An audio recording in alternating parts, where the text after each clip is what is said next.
Donald Trump is really hoping this is the last week he talks about Jeffrey Epstein. But there's new polling that suggests it may just not be that. So I want to go through it a little bit and tell you why I think it matters. So we are now, just to set the scene, we are now on day 14. That is correct. Day 14 of this story. The memo from the Department of Justice came out 2 weeks ago, basically saying Epstein committed suicide.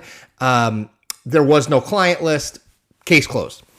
And that triggered a revolt within the Republican MAGA movement. People saying like, what? How can that be the case? We spent years being told there was, in fact, that there was a conspiracy here, that Democrats were refusing to release this because it implicated Democratic politicians who knew Epstein and Democratic donors who palled around with Epstein. Well, that, according to the Department of Justice, isn't the case, but people aren't buying it. And I want to give you two numbers from CBS News and then go through what I think is Donald Trump's biggest mistake. So CBS News did a big poll over the weekend, big national poll. And one of the things they asked about is Epstein. Now I will note that the Epstein case is not one of the things that people say is a priority for them, that they're paying super close attention to. They're paying much more attention to immigration. They're paying more attention to the economy.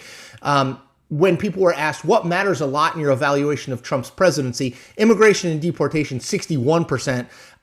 Epstein case, 36%. Okay, so it's not the top issue in terms of how people are evaluating Trump. That said, it is an issue that continues to dog him because people, A, don't think he's handling well, and B, those people include his MAGA base. Let me give you two numbers on that front.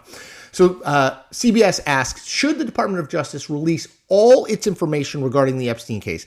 89% should, 11% should not. So people want to see this stuff. But this, to me, is really important. So they asked the Trump administration, how are they handling matters related to the Epstein case? Are you satisfied or dissatisfied with how they're handling it? Okay, so as you would expect, 8% of Democrats said they were satisfied. Only 17% of independents said they were satisfied. That's a pretty staggering number. But the number I really want you to pay attention to is this.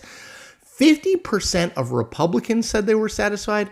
49% of Republicans said they were dissatisfied. You almost never see that because this poll broadly still showed that Donald Trump's MAGA base is with him, right? Generally speaking, they still approve of him and all that. But on this, 50% satisfied with his handling, 49% dissatisfied. That's pretty telling, I think, about the fact that it remains a point of significant disagreement within the MAGA movement about how he's doing it. So, look, I think one of the biggest problems Donald Trump has here is he's trying to deny that he and Epstein really knew one another. And you're seeing stories come out. There was one in the New York Times that came out over the weekend that show, like, yes, they knew one another.